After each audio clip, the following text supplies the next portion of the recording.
Be sure and tell them Large Marge sent ya.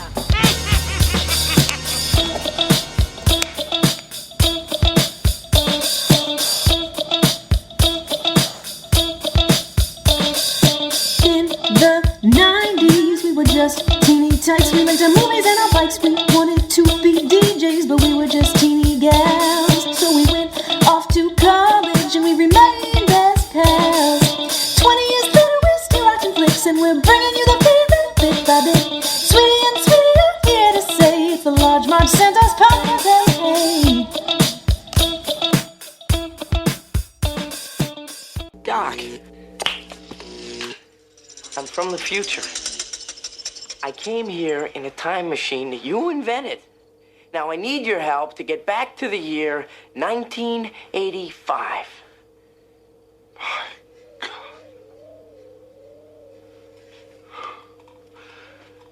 Do you know what this means? It means that this damn thing doesn't work at all. Doc, you gotta help me. You were the only one who knows how your time machine works. Time machine. I haven't invented any time machine.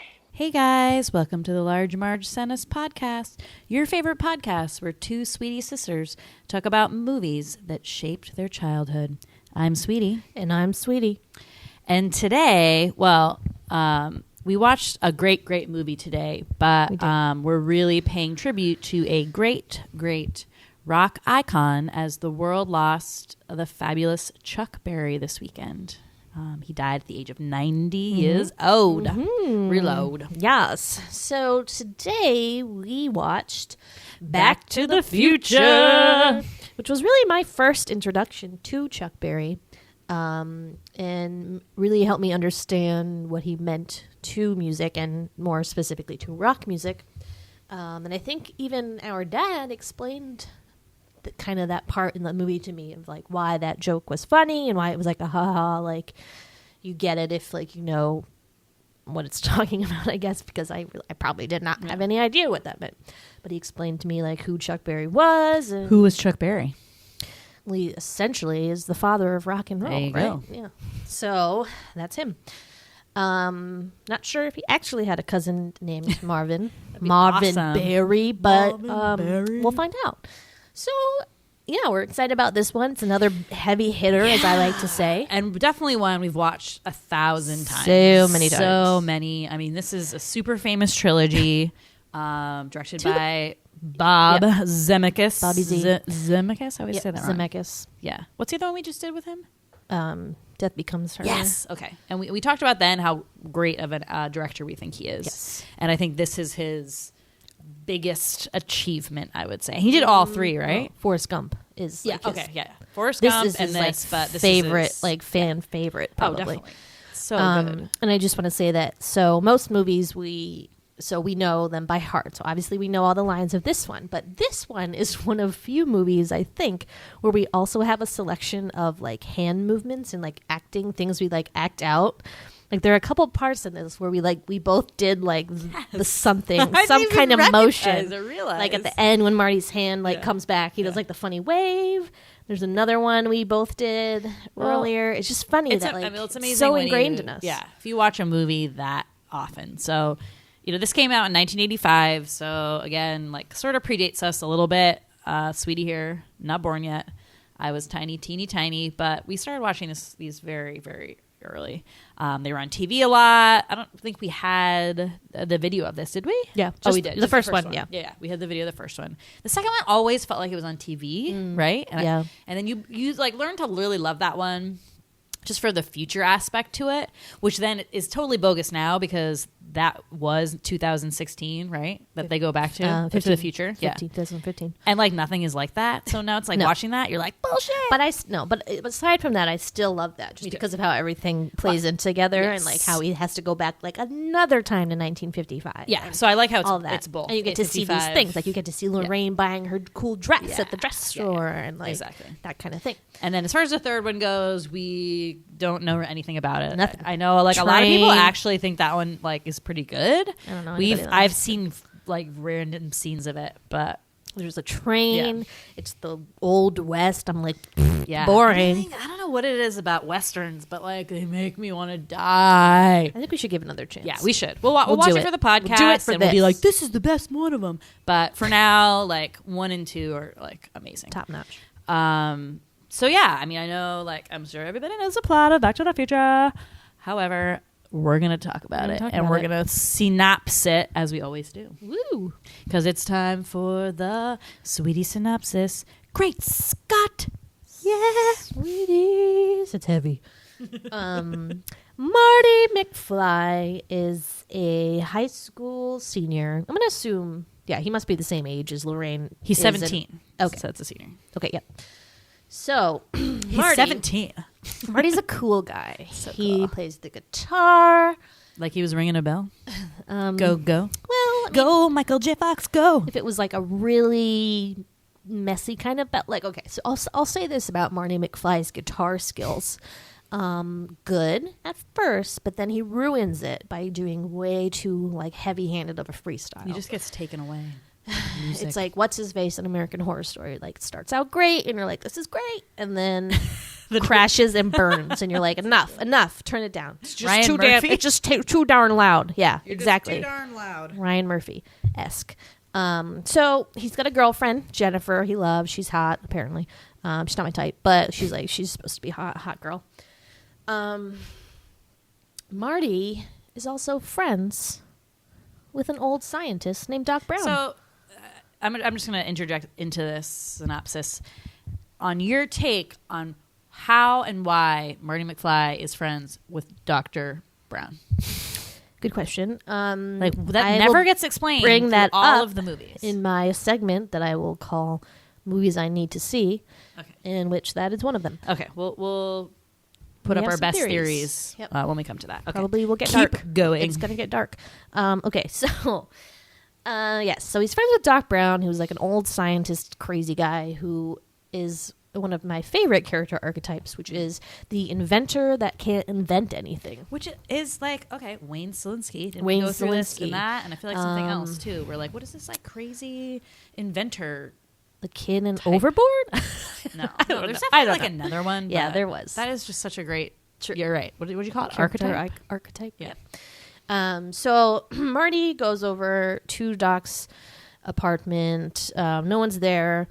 Doc calls him, says, I got a big thing I'm very excited about. Come to the Twin Pines Mall at 1:15 a.m. And Marty's like, okay. And tells him to bring the video cameras. You know, it's serious. Meanwhile, yeah, so Marty goes to school, blah, blah, blah. We learn a little about his home life. He's got kind of a deadbeat living situation, I would say. Two loser parents. Two loser parents, super cruddy house, super cruddy siblings. Loser siblings. He's like the coolest one. I mean, somehow Marty became cool. Right? Where did he of come growing from? up with around basically losers. How did this happen? Yeah. Another movie I'd like to see. Right. So night rolls around. He goes to the mall. He meets Doc Brown. Doc Brown unveils this DeLorean, which is actually, he explains, a time machine. What? So it's all possible because of this thing called the flux capacitor, which Doc Brown figured out what to do, or I guess how to make that in 19. He tells Marty, I remember the day it was blah, blah, blah. So he fell. October he was hanging 26, a clock. 1955. He hanging a fell clock. off of his toilet, hit his head on the basin. And when he came to, woke up, he remembered. the idea for the flux capacitor, which is what makes time travel possible. So they do the experiment. They send his dog Einstein into the future 1 minute. It works. They're like, great. I guess that was the first time he tried that. Yeah. Which is ballsy for a few reasons. Number one, puts his own sweet dog in the car to test it out first. He cannot say I did not test this on animals because he did. I know. And he could have used like a anonymous animal. He could have got like a squirrel or a rabbit maybe from the forest. Well, my first thought was like, well, why don't you just put the clock in I know. the thing? I think he wanted to try it on humans. Make sure they would live. They would Yeah, live. yeah. Again, don't use your own pet that you love dearly. Use a rabbit, yeah. Right? Inner space. Okay. Come on. Problem number two, he's like, makes Marty and him stand in front of the car when it's barreling towards them. I feel like if it was your first time out of the gate, you might want to take a step back a little bit. Like, I don't think you need to stand in front of the car. But he just remembered in the nick of time. I mean, things are okay. Remembered what? to move out of the way. No, they don't move out of the way. The car goes, it disappears, and it goes through their but you meant when feet. it The came flames. back, No. when it came back, yeah. Yeah, it's Well, just. whatever. I mean, it's just ballsy. Like he knew it was gonna work. I don't know. I don't Whatever. know. It's all new to him. Anyway, so the car, it works. They're excited. So he's like, all right, fill me. I'm going to go the first man back in to the future, back in time or whatever. So the clock has been set inadvertently kind of to the date that he invented the flux capacitor. So Because when was he gonna go back? I don't know if he decided yet. I mean, Was he it was going still to do? kind He of. was going to do the future. Oh yeah, he was I mean, going to do. there He was going to do point- 30 years. There was never going to be going back in the past. Yeah, he was That just. never It a was just an thing. example Yeah, yeah. he was showing Marty, and he forgot to reset and it. they didn't reset it. And Yeah. then So then he goes. trouble- Yep. So trouble happens. He remembers. He tells Marty that the way it's fueled is through plutonium, which he kind of stole from some Libyan terrorists. Which I mean, like, remember Remember the days? Remember when it the was Libyans? Libyan terrorists? God, I miss them. and the 9/11 happened. I was like, what happened to the Libyans? Now it's like terrorists Not a could be thing. from Not a anywhere. thing. I don't know. Miss So those days. yeah, One so- terrorist. So the Libyans find them, and they come in their VW Bug with bazookas and machine guns, and they shoot Doc Brown. Very sad, very sad. Marty makes a run for it, jumps in the time machine, speeds away, hits 88 miles per hour, which is the magic number. Remember it. That's the speed it needs to hit to be able to travel back in time. And he disappears. Comes to in 1955. But he doesn't know this yet because he just like all of a sudden all the lights happen and he crashes into this barn and they were just in a shopping mall. Like, where the fuck am I? Crazy. All of a sudden, he gets out. People are freaking out at like he's in this weird radioactive suit. Finally kind of puts two and two together. He's a smart guy. Goes into town. The DeLorean breaks down, so he hides it. Goes into town. And he's seeing like little instances. So for instance, like the place where he lives in like a development. Not even built yet. Drives by it. It's like just being built then. So he's like, something ain't stirring the Kool-Aid. Let me go into town. Everyone is dressed, not from his decade where he's from. Old cars. The town, Hill Valley, is where he's from. It's kind of nasty where in 1985, there's like graffiti everywhere. There's porn theaters, like homeless people. And it's like whitewashed, all clean. Everyone is just super, I don't want to say even preppy looking, but that like 50s style. Yep. Goes into the diner and because he sees like a public phone book and he's like, I'm going to look up Doc Brown. Knows, Doc Brown was alive then. Goes in the phone booth, like calls him, not there, rips out the thing, asks the guy, where's this address, whatever. Sits down at the diner next to his father. Oh my God. Shocker. George McFly. Who would be the same age as he is now. So he's 17-year-old George McFly. And the reason he knows this guy comes and because McFly, I thought I told you not to come in here. And he turns around and it's fucking Biff. And I don't think we talked about Biff in 85. So in Biff in 85, like there's this kind of side story where Marty is supposed to go camping with his girlfriend and borrow the car for the first time. Marty only has a skateboard. Poor Marty, kid without a car. Finally gets a car and like Biff had borrowed it from his dad and crashed it. And so the Biff and George McFly's relationship in 1985 is like Biff is his supervisor and is basically a bully to his dad. So his whole life, Marty has seen this Biff guy like just bully his dad basically as adults. So Biff is also 17 and he is, guess what? Still a bully. Such a bully. Yep. Real mean sucker too. Yep. Makes George do his homework. Yeah. So he's that kind of thing just- beats he's- up on he's him. awful. So So then he decides to follow his dad. I'm not sure why. Yeah, we're why not he sure. went off the mission of going to find like where Doc Brown lives. And there had been this like kind of story about how him and his mom, like his dad and his mom, had met.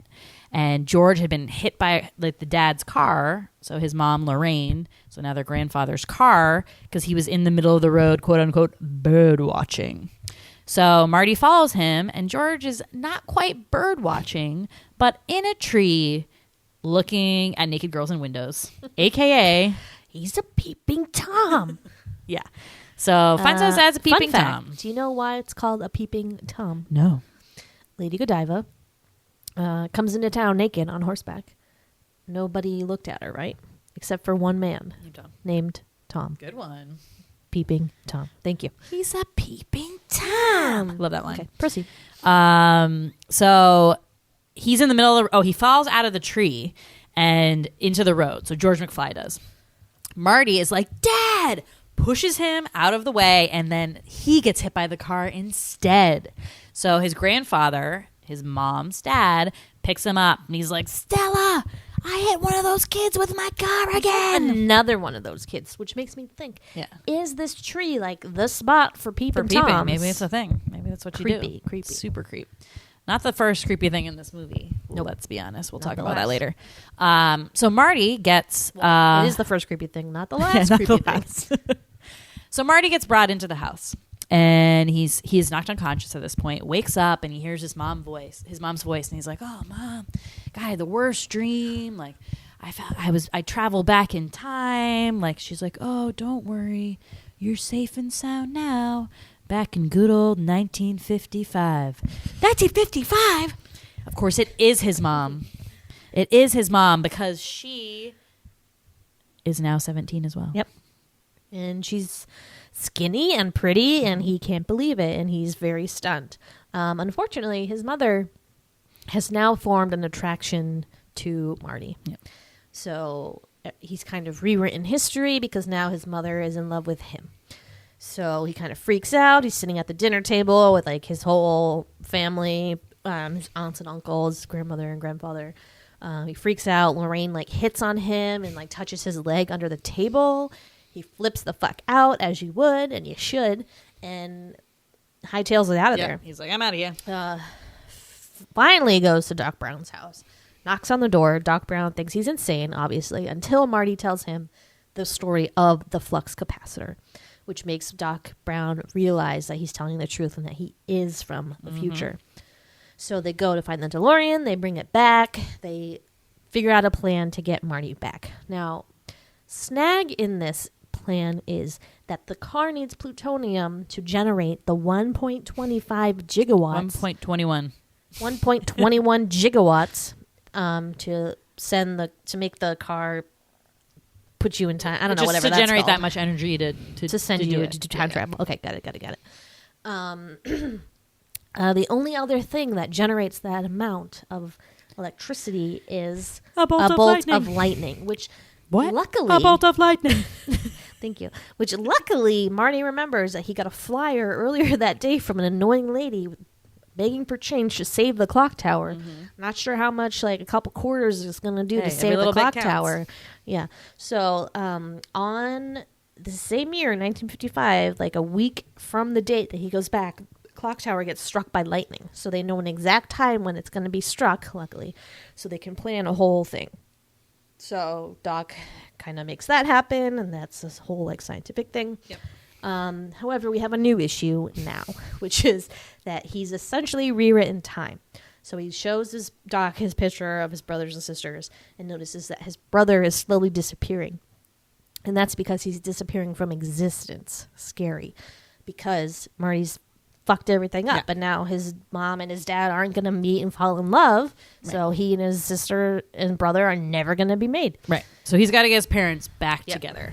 So he like dons his 50s clothes, goes to the local high school, and basically starts like stalking George McFly and pressuring him to ask out Lorraine. However, Marty just gets being involved in these really cool situations that make him continually super attractive to his mom. He could tone it down. He could tone the cool down. He needs to stop being a hero, like Marty. Yeah, like stay out of it. Yeah. But he's like, he's a hothead. Yep. I mean, let's remember, I'm like kind of getting ahead of myself in the second one, but remember there's that thing about always being called a chicken? Yes. The guy is a fucking hothead. Yeah. He needs to cool it down. So he is, I mean, if obviously you know, Marty McFly is played by Michael J. Fox. Michael J. Fox is like the tiniest actor ever, other than maybe the guy from Game of Thrones. Just kidding. That's mean. I know. Okay, Marty McFly is 5'4", which is just a small height for a man. All of the other men in this film are much taller than him, including the bully, who he constantly challenges. So good for you, Marty McFly, for not letting size get in the way. Yeah. He has a really decent right hook. I mean, he can punch that. He's a spitfire, that one. Or does Eric or whatever? Yeah, I know. Stoltz. Stoltz. So like one of the big things is that they're in the diner and fucking Biff is harassing George McFly just at the moment when he's going to ask Lorraine to this enchantment under the sea dance, which is where they kiss. Him and Lorraine kiss for the first time. So Marty's like, fuck you, like, get away from my dad. Punch it. Didn't say that because he's not supposed, he's a stranger in town. He's not supposed to be their kid. Punches Biff and then like runs out of the diner. Now, Marty, it is known to be an exceptional skateboarder, as everyone was in 1985. There's really no skateboards in 1955. There are these wooden planks with wheels on them with crates attached to them that kids would use like scooters, let's say, right? Yep. So Marty runs away from Biff and makes his own skateboard by like pulling off the crate part that's attached to this wood thing and going in this like herring skateboard chase. He's being chased by cars, Biff and his little gang. And everyone's like, who is that guy? So it's making it really hard for Lorraine not to like drop her pants for him. Mm-hmm. And that's a problem because if George doesn't ask her to the dance or they don't get together at that dance, like Marty is toast. So he makes a new plan where he's gonna like feed into this, take Lorraine to the dance, hit on her because he knows she's told him in 1985 that she's not the kind of girl that would park with the boy and always is real hard on him for things that teenagers might do. So he knows he'll like try to pretend to take advantage of her and like she'll put up a fight hopefully, and George will rescue her and be like, get your damn hands off her, and then they'll fall in love. Another small snag in the plan. Things never go according to plan, I should say, in this movie. So Marty and his mother, he soon finds out that she was completely lying to him in 1985. She smoked and drinks and has parked with boys before. Mm-hmm. So she's kind of a floozy. She's like a little slutty. She's a liberated lady. She's slutty. So he's like, okay, that plan's not going to work. So he's like kind of figuring out what to do. Somebody comes up to the car. It's Biff. Opens the door. Is like, get out of here. Like, throws him out. Gives him to his like goon friends who carry him off and like throw him in a trunk. Meanwhile, Biff basically rapes Lorraine in the car. It's very uncomfortable. I don't think it was rape, but serious sexual assault happening. Well, yeah, it's very scary. So he's like taking advantage of her. George is like, oh, it's time, because he and Marty made this plan. All right, come to the car at this time. So he still goes there, opens the door, says his line, hey, you, get your damn hands off her. Realizes it's Biff, is like, oh, fuck, but then sees this like terrifying scene before him and is like, I need to stop this. So George stands up for Lorraine. Thank God. George McFly, advocate. Woman's advocate. So he's like, leave her alone, Biff. Biff's like, oh, like pushes him down. While he's distracted, Lorraine tries to stop him. He's like twisting his arm, remember? Sure. And small detail. It's very painful looking. Lorraine tries to like stop him. He pushes her down. He laughs at Lorraine while he's distracted. George winds up and lays like a giant punch on Biff, sends him flying. Biff is down. Lorraine's like, she's easily swayed by these men that kind of do these heroic things. Yeah, I was going to say, it's either the Florence Nightingale syndrome of nursing some sick guy to death, back to life, or the White Knight syndrome. She's a pushover. She's a pushover. Like, get it together, Lorraine. I love so you, they fall in love. Cool They go to dance. Marty's like, shit, they need music to dance. The band's not playing because they have to get Marty out of the trunk. The guy tries to open the trunk, slices his hand. He's like, I can't play the guitar now. So he's like, I'll play the guitar. So he plays the guitar for George and Lorraine, who are dancing. Yay, Earth Angel, Earth Angel, please be mine. It's great. And then dick-face, red-haired kid from Can't Buy Me Love, who I hate. Always a geek. Like, comes in and is like, Scram McFly. So good. Scram McFly. And then he cuts in and like steals her away, and then Marty all of a sudden is like, oh, I can't play, oh, I'm disappearing, because he's being erased from existence. Scary. George kind of walks away, but then is like, wait a minute, and then he's like, excuse me, and he like pushes Dickface away. So he's back. Marty's brothers and sisters come back to the picture. Everything's great. He's like, all right, cool. I got to get back to the lightning bolt Need thing. to get back to 1985. Not before he plays a great number by Chuck Berry, which we'll talk about later. He makes it to the clock tower, tries to tell Doc about the incident with the Libyans. Doc is like, he can't tell anybody about their future. No. It It's could really dangerous. fuck things up. Like, Yep. look what happened Yep. here. Like, we almost put your existence into danger. Like, can't have that happen. So he rips up the letter that Marty wrote him. They get the clock thing going, but unfortunately, the storm, which is a pretty brutal storm. This is like a historic storm. It's pretty big deal. It's very big. Yeah. Sends a tree branch flying, cuts the wire down. They're like, fuck, we gotta go get These it. things happen. So, I mean, it cuts a very stressful part of this movie where we just don't have any time, it seems like, but yet all these bad things are happening. So the cord is like severed. Doc has to go fix it. He fucking almost falls off the fucking clock. Whoa. Yep.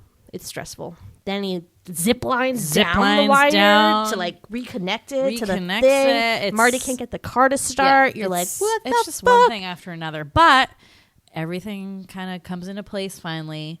Marty makes it just in time. The lightning bolt strikes the car, goes into the flux capacitor, and boom, he's back in 1985. Back in time. Crashes into the local movie theater. He's back in time. Yep. And he had seen Doc tear up the letter that told Doc Brown that he was going to be shot and killed on the night that he goes back. So he's like, screw this. I have a time machine. I can go back whenever I want. I'm going to go back 10 minutes early, get there in time, tell him myself, and then like this is all averted. Unfortunately, the DeLorean dies again. That thing has a real problem. Dies in these really inopportune moments.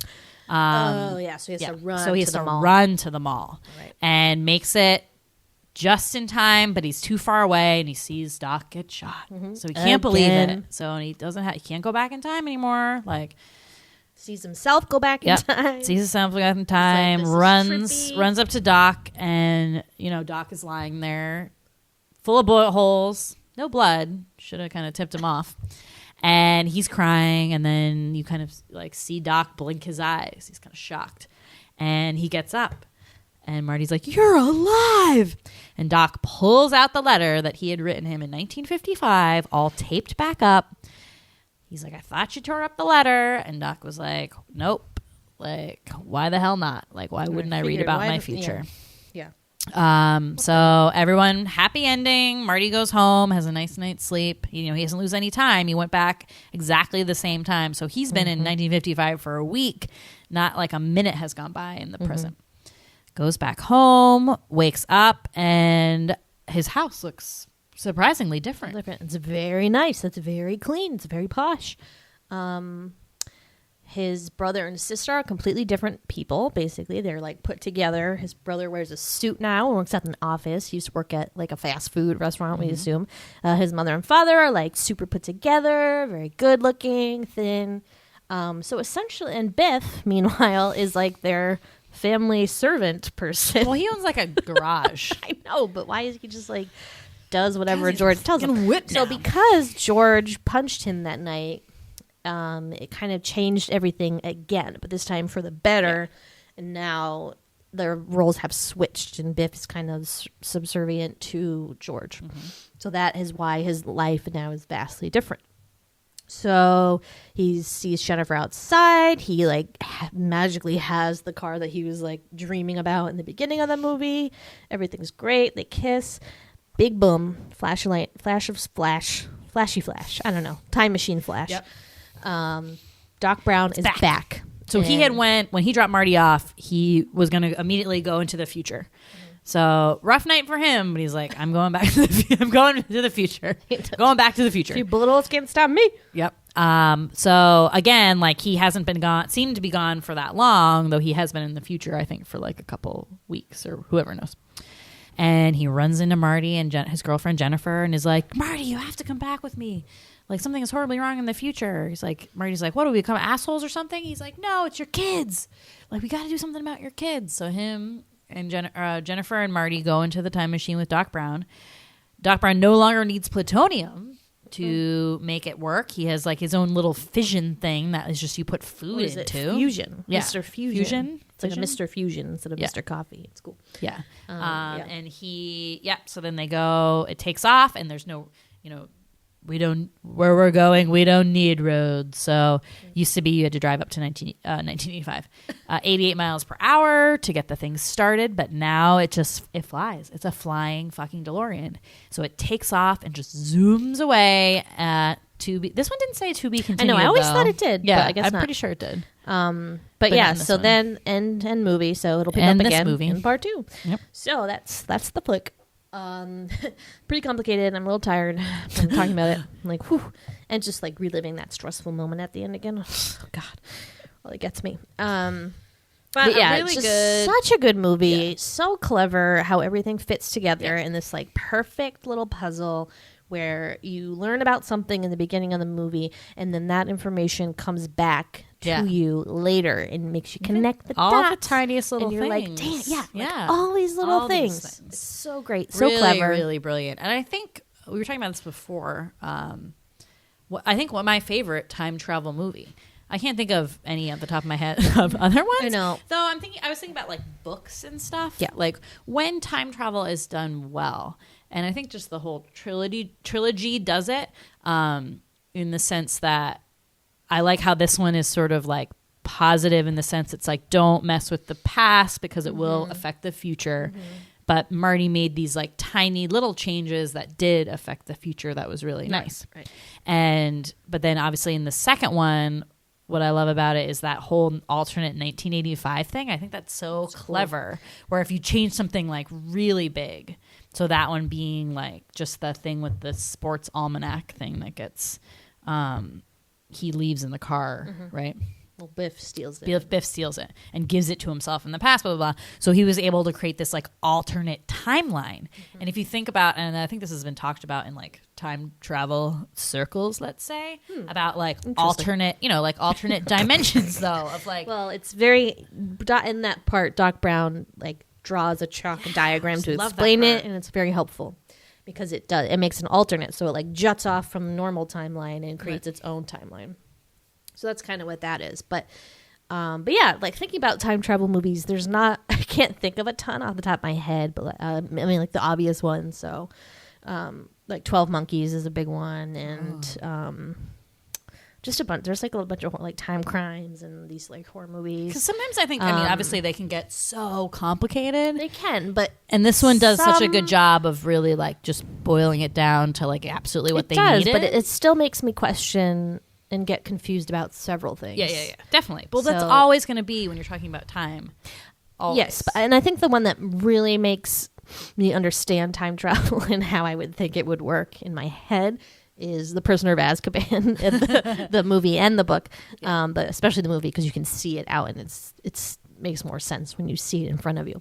But in that, like, it's these little things that happen that you know that they did cause, whereas opposed to this, we're still questioning, like, wait, did he actually create Johnny Be Good? Like, it's very confusing and there's a weird gray area. So it gets confusing, but still love it anyways. Aside from that cool time travel bit, it's just fantastic it's comedic just- work here. yeah. Great writing And great action sequences. Right. And such good. All the characters are so good. Literally every single role cast in this is like, they are just amazing players. Everyone worked so well together. Like, and obviously the funny thing about this being, I'm sure many of you know this, is that the whole movie was shot with Eric Stoltz as Marty McFly. They originally did want Michael J. Fox, but he was filming Family Ties at the time. And I guess Justine Bateman was pregnant, so it's like the stories of the show were always revolved around him and her. So he was doing most of the heavy lifting in it. So he couldn't take a break from Family Ties. And then finally Justine Bateman came back and like he became sort of available, and they were like, Eric Stoltz, hate to break it to you, buddy, but like you're just not Marty McFly. Fired him, reshot the entire movie with Marty McFly with Michael J. Fox, and he had to do like all his work at night because he had to film Family Ties during the day and then like do most of the Back to the Future scenes at night, I guess. Crazy. So hard worker, that Michael J. Fox, but you can't imagine it any other way. Nope. I mean, I like to go back and see. I'm sure that do they have the have it? footage? I don't know. I don't know if that's like anywhere, but just like how the director and the writer were just like, God, this guy just isn't working, and I can't imagine shooting a whole movie. They Did lost the whole thing? I thought it was like 2/3 or something. No, I think they did the whole thing. They lost $3 million doing all the reshoots, and like worse. imagine all the other characters. Yeah, who had to do reshoot all those those? scenes again. Yeah.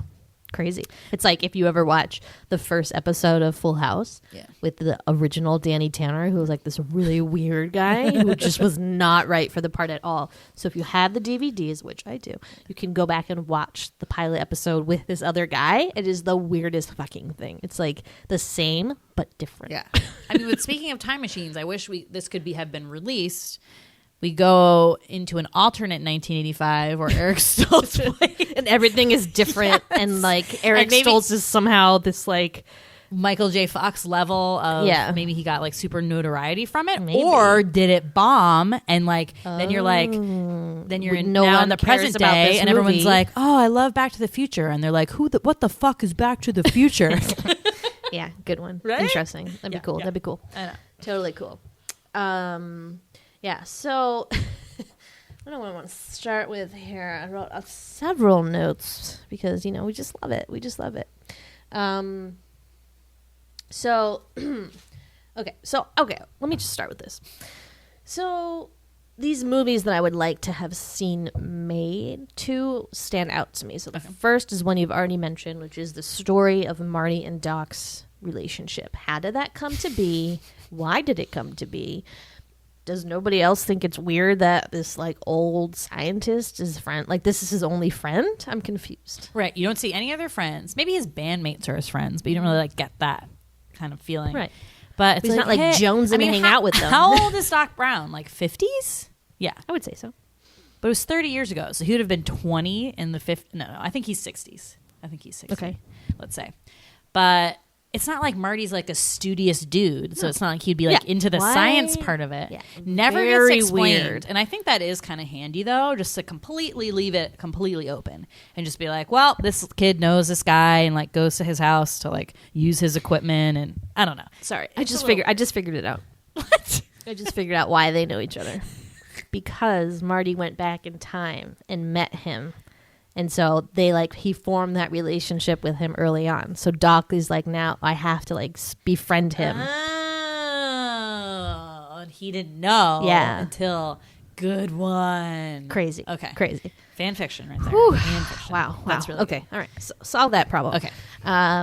Movie number 2. I always want to see a movie about Uncle Jailbird Joey. Why is he always in jail? What's his life like? They never say what his crime is. I know. Also very vague. I know. I mean, I just think he's probably an interesting character. So yeah, if people can say the name of that movie, I would like to see it. It's a tough one for me. Jailbird. Always Joey. behind bars.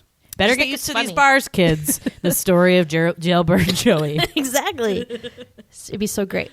Also, and then the part where he's showing Marty the dates, and he's like you could go back and see the signing of the Declaration of Independence, and like puts in the date, or the birth of Christ, which we're like, that's not a thing. But it'd be fun. What if one of those dates were left in the time machine, and Marty had to go back to like the Declaration? Like, totally not as cool of a movie. It'd be so boring. He wouldn't be able to get back at all. Actually, I don't know. Ben Franklin probably could have helped him. Yeah. Well, I read something in the trivia that said Christopher Lloyd wanted them to do one more that was like them going back to Roman times. Interesting. Yeah. I mean, but the thing is with all that, you just have to bring enough of the energy source. So it's like if they planned ahead for it. Well, there's always going to be lightning. But you don't know where it's but going to strike. gasoline. You would need to power the car to drive up to 88. Yeah. It just, I mean, as long as you bring enough fuel, that's fine. You can go anywhere you want, but that does like make it a little dicey depending on where you go. Mm-hmm. Like, yes, good that they went to that exact year, else Marty would have been fucked. Yeah. Would not have worked out so well. Really, this was like a stroke of luck that he went back to this date because it was right before the lightning struck and the Enchantment Under the Sea dance, which is where his parents met. So Right. I mean, really lucky. Is just there's so many breadcrumbs that lead up to that. I mean, it's overwhelming. Yes. What would you like to talk about first? I would like to talk about how crazy it is that 1950. So when this movie takes place in 1985. So 1955 was only 30 years before that. If you watch this movie now, 1985 is 30 years from now. So if you made this movie now, let's say a reboot, you would be going back to 1985, and would that be as crazy? No, right? You'd be like, oh, there's like the Toyota Corolla that like my mom has. Like it wouldn't be like any weird cars. There wouldn't be like a weird cafe like that. Like, isn't that weird how the decades are like the differences between the decades are like kind of creeping, you know, it's more gray now. It's not like, oh, like black and white. And along those same lines, I read that the rights to this story is with the director, Bob Zemeckis, and the writer. And that they put in it that there can be no reboots or remakes until they die because they have the rights to that. Wow. Isn't that awesome? I would have gone a step further and be like, ever. Yeah. Well, but like once you die, you have no control. Can't you like over sign shit. it over to somebody else? But then like, so if Bob Zemeckis' kids are like, fuck, I need money, I'm going to sell this story, like that can happen. So that's why we now have like Michael Jackson's Beatles copyright. Yeah, exactly. Well, like Michael Jackson's owning his own songs now. Like No, but the Beatles bought it. No, he bought the rights to the Beatles songs. Oh my God, dyslexic. And then when he died, we could finally download them on iTunes. Yes. And we were like, hallelujah. And then Prince also, just all his stuff is now on Spotify. And I don't think people want to make iTunes fucking before. money. I don't know. But that is, I thought that was the coolest thing I read like all day about this movie. You know, I thought I liked Bob Zemeckis, but now I like him even more. You really do. Yeah. And I hope whoever he leaves the rights to are equally as, you know, staunch. Leave about them that. to me, Bob. I will take care of them. I won't touch them. I will immortalize it as it should be. So just so you know, I'm here for you. I mean, it just wouldn't be as interesting a movie, as I just said, because it's just not, their differences are not that great. And like you said, it's very funny how they go back to 2015 is the big future date, but it's nothing. It's like if we try to imagine the future now, it seems like a very big, like, we're like, oh, we're going to have all these cool things. Probably not. No. Because the increments of change are just like so small that it's not going to be that kind of change that only 30 years into the future. Like we'd have to go like hundreds of years into the future, I think, for actual change. That's the thing. Even though technology is moving at such a fast rate now, it like doesn't, I don't know, it doesn't like seem like that. Like, yes, like if you made this movie now and you went to 85 and you had your like iPhone with you, not that it could work because there was no like Wi-Fi or internet or 3G. So you would bring an iPhone with you and like couldn't use it. It's true. You know, so it's not point. like any of that would Good point. People would be like, "What's that?" I don't know. I feel like that's a movie already. Is that something? Or someone goes back in time, they have an iPhone, they're like, "What's that?" Well, it's like little things in this. Like Marty has like one of those little like digital watches that like beeps, and the Lou at the diner is like, "What the fuck is that?" And like his Walkman. Yep. That like heavy metal music, scary. So yeah, it's little cool things like that where it was just enough of a huge change. Just want to give a shout out to diners and how freaking cool they were. Like this one is so cool. Once school gets out, everybody goes to the diner and like orders cherry cokes and milkshakes, and they play the music so loud. Everybody's fucking dancing in their booths while they're eating their hamburgers. They're like dancing, like Goldie Wilson's dancing. I'm just so bummed that we don't have an equivalent, or we did not have an equivalent to that. I know. We had nothing. What did we do? We really sit in missed people's out. basements Yep. and like play video games? School That is dances. sad. Where, like the boys stood on the corner and like watched you dance. Well, there's still school dances, but but it wasn't like these ones where everybody's actually dancing. But like, what are we missing now? Like, right? Like, oh, what was there back then? Racism. Lots. I mean, there's not racism now, but like segregation, horrible things like that. Plenty of racism now. Casual sexual assault, casual bullying. Yeah.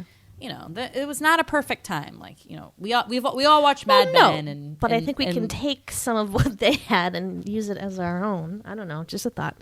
Sock hops are not coming back. I hate to break it to you. I just want a cool diner where I can dance. You should make that. Make a cool. Yeah. They have old fashioned diners. Make the 50s diner. Have you been to the Doo-Wop Diner in Malden? No, I have right not. down the street from you. I have not. We'll take you back. They play music and everybody dances. They do. You can be like, what's that guy? What's the guy who Lou. owns the diner? Lou, give me a milk chocolate But it comes right away. Like, no time to make that shit. That is the last thing I would want before I ask somebody on a date. It was George's You ever had favorite drink. Milk breath. That's what he was drinking Sick. at lunch, too. Yeah, that's if gross. you notice. He was. What is it called? Delayed. He was a weird guy. Yes, which is funny because Crispin Glover's like a super weird guy. I feel like he's not as weird as Crispin. I think Crispin Glover actually like really dumbed down his weirdness. Yeah, to play yeah, this. he definitely did. Because that guy is like He definitely did. He's so weird, freaky. but so great in this role. Yes. Like George McFly God, is I love George amazing. McFly. He's so funny, and he turns into such a cool dude though. Yeah, No, he does. Biff. Don't try to con me. Don't try to con me. Oh God, I love cool George McFly. I know. I mean, I love loser, and I George love McFly. nerdy Biff too. It's like my favorite. Thing. It's my favorite. Yeah. So speaking of Biff, Yes. so that guy is like the worst enemy of, I feel like, the 80s. Okay, him and Johnny Zabobka from Obsessed with Johnny Zabobka. But it's like these blonde bad guys. What is with the blonde bad guys? What else was he a blonde bad guy in? This actor? Yeah. No, I think in every film it's like a blonde douchey guy is the main guy. I don't know. I think there's something to appreciate about Biff, whereas all those other people we talked about, I hated. But Biff is such a good character because you get to see that glimpse into what he looks like as this like subservient role. And because his other characters, so he plays old Biff in the second one, he plays Griff, which is like this great grandson, or like his grandson, who's like a mental case, and then he plays like the old Biff in the West, Old like Biff? Mad Dog Tannen. Oh, Mad Dog Tanner. Tannen? Yeah, Tanner. Tanner. Tanner. It's the old Biff that is like what fucks me up more than anything. I can't stand old Biff. He's so Oh, funny. he creeps me out. It's hilarious. No, it's the part in the second one where he like gets out of the time machine after going back to 1955 and like hits his head, and then his cane breaks and he Why leaves. is that so I don't upsetting know to why you? that creeps me out more than anything in the world. Like it literally makes me want to vomit. weird. I don't know why. Old Biff like kills me. We'll have to It's like unpack if I that. saw old Biff in an alleyway, like I don't think there's anything more terrifying than He's old Biff. hilarious. No, I love he's him. scary. He's funny. Anyways, but yeah, Anyway, I don't that know guy if I is agree with that. excellent. So He's so funny. So I always confuse Biff, the actor who plays him, with the guy who plays the guy on The Americans. Yes, I They cannot could be figure brothers. out who is who. Okay, Yeah, they could be so brothers. real quick, which one of them was in The Shawshank Redemption as the jackass guard? I think it's Biff, right? Okay, I think you're right. Because the American guy is the one in the Truman Show. Truman Show. Okay. Yeah. Okay. And Americans guy has the crater face. Right. And that's how Biff you can doesn't tell have them a apart. crater face. Yeah. Yeah, Okay. yeah, Okay. okay. But still, they're very similar. It's very confusing. But yeah, love Biff. We love Marty, obviously. Doc. So when we talked about the Addams Family, we said you for a second were like, "This is my favorite."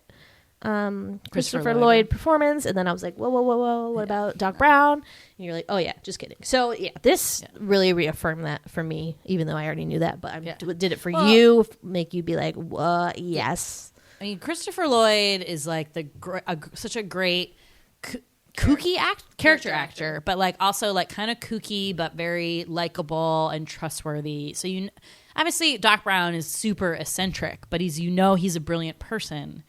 And like really follow through with him and like believe in him, and Christopher Lloyd is the greatest like freak out faces. I mean his face is basically like Play-Doh in the fact that he can like make these insane faces. Not only in this, and like do you remember he's in Who Framed Roger Rabbit? Yep. Like so good in that too. He's just awesome. Like I love Christopher Lloyd, and this rewatch, it was the first time I realized that. When he goes, his Doc Brown in 55, he's blonde. And they did make him look older in the 85 ones because his hair is now white and he does have like a lot of wrinkles and stuff. But I just assumed his hair was always white because he was like a crazy eccentric, like Albert Einstein sort of person. But then on closer look, I was like, no, he was actually blonde, and then his hair just like lightened more, like got white. Still has his hair. Mind blown. Amazing. But yeah, I think that actually the makeup is, if you look really close at it, maybe it's not great. But when I was little, I would think I was confused about that. Yes. Like I really thought that Lorraine and I George said, were old. Great job of making Leah Thompson look old. I mean, she was like a baby. Yeah. in that she looked so convincing as Like an old old alcohol mom. Crazy. So yeah, really impressive. And in the second one too, there's more of that. Look out for Michael J. Fox dressed as a girl in the second one as he plays his daughter. I didn't realize that till a couple years ago. Another fun fact is that Crispin Glover didn't want to be involved in the second one, so he's not really in that. So he's dead. Obviously, when he goes back in time, the alternate 1985, George McFly is actually dead, and that part of that is because he didn't want to be involved in that. So they need a way to kind of write him out of the movie. And then he kind of is in the scene, but I don't think it's him. I think it's just an actor who can sound like him. Because if you, it's not, he doesn't really talk in that scene. He's one line. He's one Lorraine. It's weird. So yeah, just another fun fact. Yeah, so I read that he is seen this movie one time. Yeah. Sad. Like I said, he's weird. Okay, so this is going to be a long one because I feel like we haven't even unpacked what we are going to talk about. Okay, so quickly, favorite lines. We already did He's a Peeping Tom. Yep. So there's this line. This is probably my favorite one. I have two. I have really two. Both. I have two. I think we both have the same ones. Okay. So I'll do the first one. You can do the second one. Okay. So they're all around. Actually, I might have a few other ones. Okay. Okay, that's fine. So Marty had been knocked unconscious with his grandfather's car, and wakes up, but then goes and has dinner with his mom and the mom's family. So it's his grandparents and his aunts and uncles, and they're all around the dinner table, and the grandfather wheels out a TV on wheels, and they're look at this, we can watch Jackie Gleason while we eat, blah, blah, blah. So they're all around the dinner table, and Marty is kind of making all these little mistakes, saying these things that only exist in 1985 and not in 1955. So the family's kind of getting a little freaked out by him, what is wrong with this kid? So finally Marty's I'm going to get out of here. I'm going to go see Doc Brown. And so he's I'm looking for whatever road that Riverside Drive, where Doc Brown lives. And it's a block past Maple. Yeah, it's at the other east side of town, a block past Maple. And Marty's okay, block past Maple. Oh, that's John F. Kennedy Drive or John F. Kennedy Road or whatever. And the dad goes, "Who the hell is John F. Kennedy?" We love it. Yeah. So I just use that when it's just I just can't questioning something. You're somebody says somebody's name that you've never heard of, and you're who the hell is blah blah blah blah. So I remember I was at this house party, and when I was in high school or maybe in college, and this guy named Jay Baker was playing pool. And he's playing pool, and all of a sudden he stands up because someone said something, and he didn't get it or something, and he goes, "Who the hell is John F. Kennedy?" I died laughing. I was the only person who used that line. Jay Baker, where are you now? We should have gotten married. Soulmates. So the second one is a daddy. Okay, so Marty messes up again. He has almost called George his dad a few times. So he's trying to explain to George how he needs to take advantage of Lorraine so that George can interrupt them and punch him and get rid of him. And George is having a hard time being okay with that. And Marty goes, I forget the line he says before that, but it's you're going to be. Wait, I wrote down. Oh my god, you're prepared. Be prepared. I've never been in a fight in my life or something. And I think Marty just starts with dad. And so to cover up for it, he goes dad, daddy-o. Just turns it into a thing. So we would always call our dad that. We'd be dad, daddy-o. So it's a good one. Another favorite one that I have is that Doc, to get Marty to prove to him he's from the future, he's who's the president in 1985? And Marty's Ronald Reagan. And Doc goes, Ronald Reagan, the actor? The actor? So whenever somebody says Ronald Reagan, I always say that in my head or out loud. Two facts about that. Depending on the road. Three facts about that. Okay. Wow.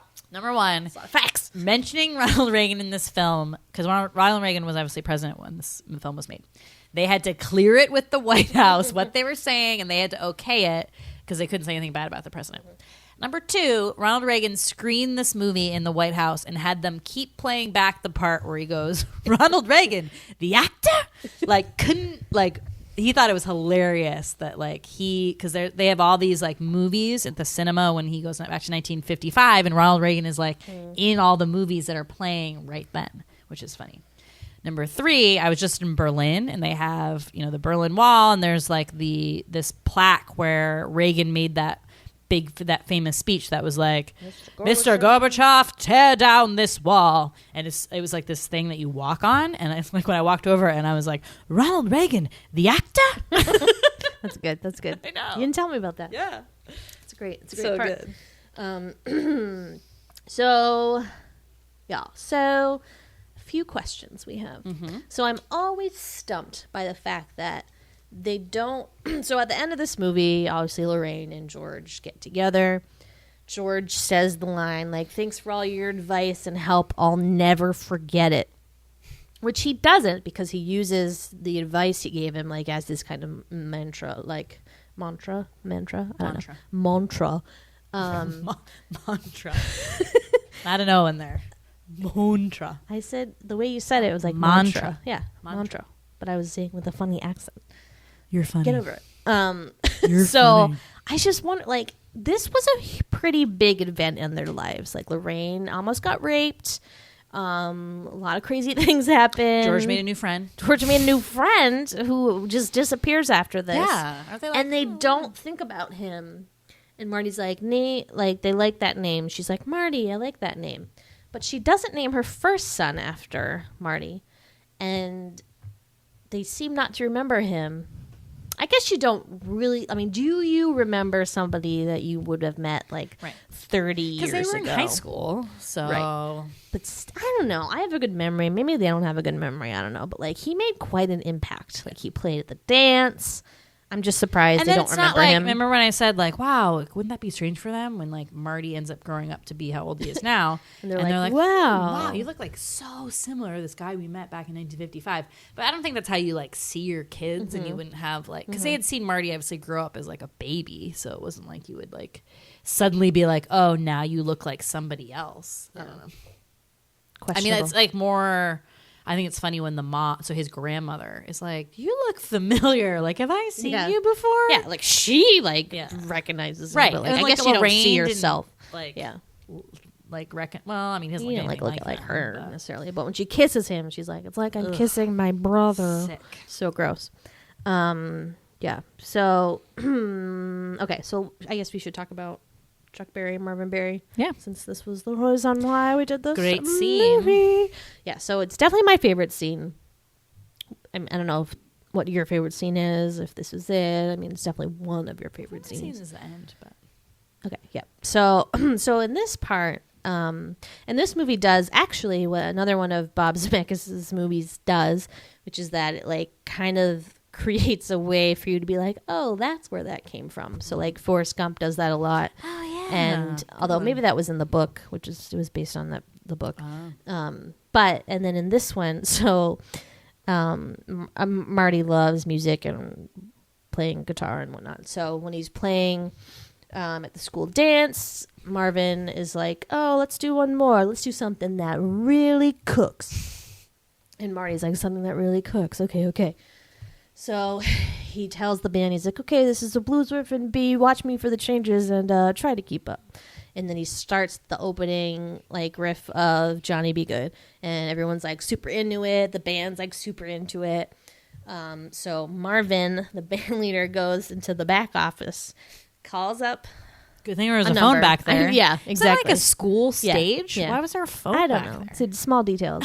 So Marvin like picks the phone. He's like, and he goes, Chuck, it's Marvin. And then he's like, your cousin Marvin Berry.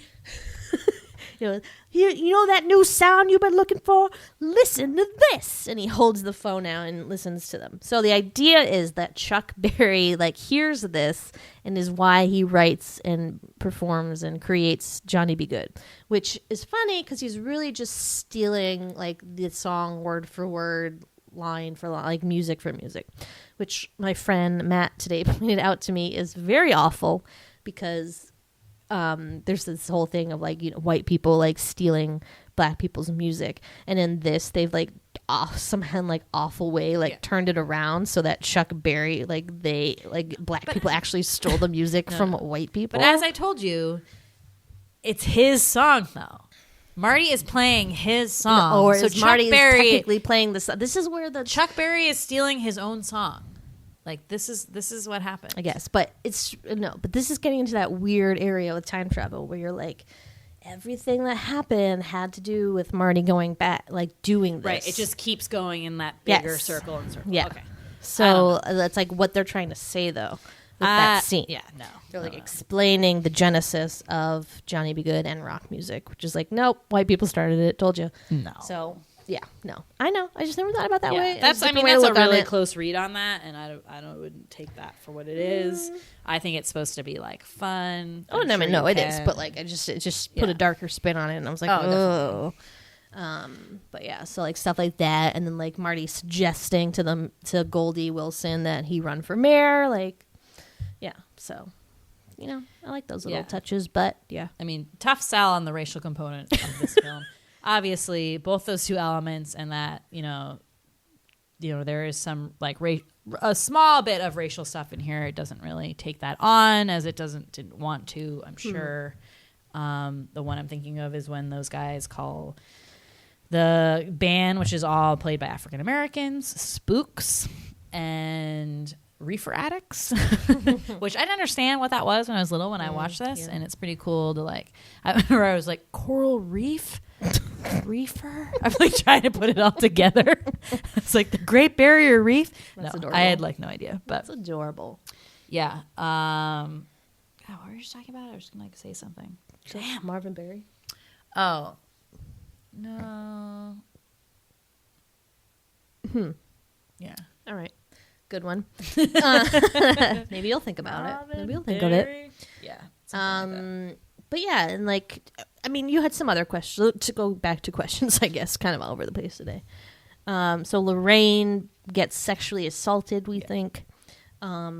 She seems fine immediately afterwards. Yeah. That's why I said it. So it's there's a lot of bullying in this because George McFly gets extremely bullied in kind of the old-fashioned way where people would put signs on your back that said, kick me. But he is getting severely harassed by Biff. Yeah. And, that is just obviously something not tolerated now. I mean, it still happens all the time, but that is just so creepy to me that people would just be so harassed, and that he was harassed from Biff his whole life, that he grew up to be an adult. Usually you shake that off and you're almost the it gets better mantra from kind of the gay culture. But it didn't get better for him, and that's really sad. And yes, the very sort of casual sexual assault of Lorraine Baines, that was terrifying scene. And I always, as a little girl watching that, felt so awful and icky about it, and didn't really know how to think about it. No one talked to me about it, and no one was wow, that's not cool. It ends up being okay, and she ends up getting a boyfriend out of it, hooray. But still, I turned to Sweetie and I was I hope she got counseling after that, because that is clearly awful. She was a babe and later. He was harassing her the whole movie and being super handsy and awful. So handsy. Ugh. And we, So we gross. live in a very woke time right now, which is great to be able to see that and being wow, that is so inappropriate. So I'm glad we've reached that sort of moment, but not cool, Biff, not cool. Also, I want to shout out, thank God they changed the role of Jennifer to Elizabeth Shue in the second one. Jennifer has a much bigger part in the second one. And the Jennifer, and maybe it's just because we love Elizabeth Shue so much, and because she's so great in the second one, that we just don't like this Jennifer. But I find her very blah. Well, you're going to take this back when I tell you this story. So she, it did become, Jennifer became Elizabeth Shue in the second and third one. Is she in the third one? I don't know. I don't think so. But it was because that actress's mom got sick. Got cancer, and she needed to help be with her, and so she decided. Right. Yep. I mean, she's still blah. I'm still She gonna is still say that. I just don't think she was she doesn't have the spark. Yeah, she never would have been able. How much Jennifer is in the second one, and how great Elizabeth Shue is in that. Pull off those parts. I'm old. So good. I love it. But yeah, I really do love the second one so much. I know the so second much. one is so right because it's just like such a good mix of everything. Yeah. Like I really do love that one. Did you know that Michael J. Fox's kids have never seen this movie? Really? As Why? of 2015. He's like 4 kids. Why? They're assholes. Why would you not see Well, this sometimes movie? parents don't like show their kids the movies, and I don't know.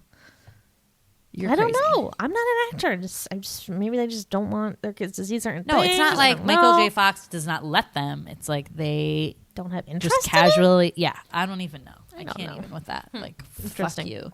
But what a little gem, Michael J. Fox, and like what a rise that guy had, and I'm just so happy like for him. And he has Parkinson's now, as I'm sure everyone knows, but he like still acts. And I was like a huge fan of The Good Wife, and he was on that show as this like really evil person in some ways. He's a lawyer. He's like really smart. He kind of like uses his illness to his advantage in the show, but he's awesome. And he was just like such an 80s icon. Oh my God, that guy just like did it all. And as we said, we were watching this as a man of like quite short stature, like really made it big. You don't have to be this like 6 foot tall, like, dark and handsome dude to freaking get the roles. That guy just had the charisma. He had it. Nailed it. Yeah. Him and his little life vest. Role. Love those puffy such a vests. running joke for Those the. are coming back. You're in the Coast Guard. Why are you wearing a life preserver? Like funny stuff. Do they not? They didn't have puffy vests in the 50s. I don't think so. I guess everyone wore like suspenders and nice clothes. And Yeah, stuff. little jackets, and I love Marty's Little jackets. 1955 clothes. So like cute. obsessed with I love Lorraine's dress, the peach dress. Yes, that's why I love that pretty. scene in the second one where she's like showing her friend. Yeah. She's like, "Look, isn't it gorgeous?" I love all of her clothes in this. Like this clothes they wore to school. I was like, I know. wow, So cool. dress up. Yeah, Amazing. so fun, so fun. Quick word about skateboards. Okay. So I know we've bitched about skateboards in other movies, being like, God, skateboards are so 5 years ago. I think it was Clueless when she has that line, but like we backed that statement up. And like today, I work downtown in Boston, and there was fucking kids filming skateboarding tricks because there's all these like concrete things you could potentially make into sort of like skate park stuff. And like I'm like walking right behind them, and this guy's like doing this like skateboard trip. They always fall. I'm like, dude, skateboards are so like at this point like 25 years ago. Like get over skateboards. Anyway, this is when skateboards were cool. I just want to say, and I also want to say that our older sister got a skateboard for her. How old she would have been? 7 years old. Oh. She would have been 7 years old, and it was a Back to the Future skateboard, people. She got it in 1986 because you were a tiny baby, right? Yeah. So it would have been like a year after this movie came out. I wish we could call Liz right now, but she lives in Ireland, so she's sleeping. That skateboard was awesome. And I remember she had like knee pads and elbow pads. It may have been 85. I don't know. No, you were in 86 and you were a baby. Remember we have the picture of you Oh, with the right, skateboard. right. Yeah, sorry. Yeah, okay. If we can find that, we're going to post it because it's adorable. I think I have it. Yeah. So yeah, I just want to say the skateboarding is awesome in this. Yeah, I mean, he makes it and cool. It's a And huge it's- part of like the two movies, trilogies. yep, I yep. don't know how they do it. And they, in the like, third one.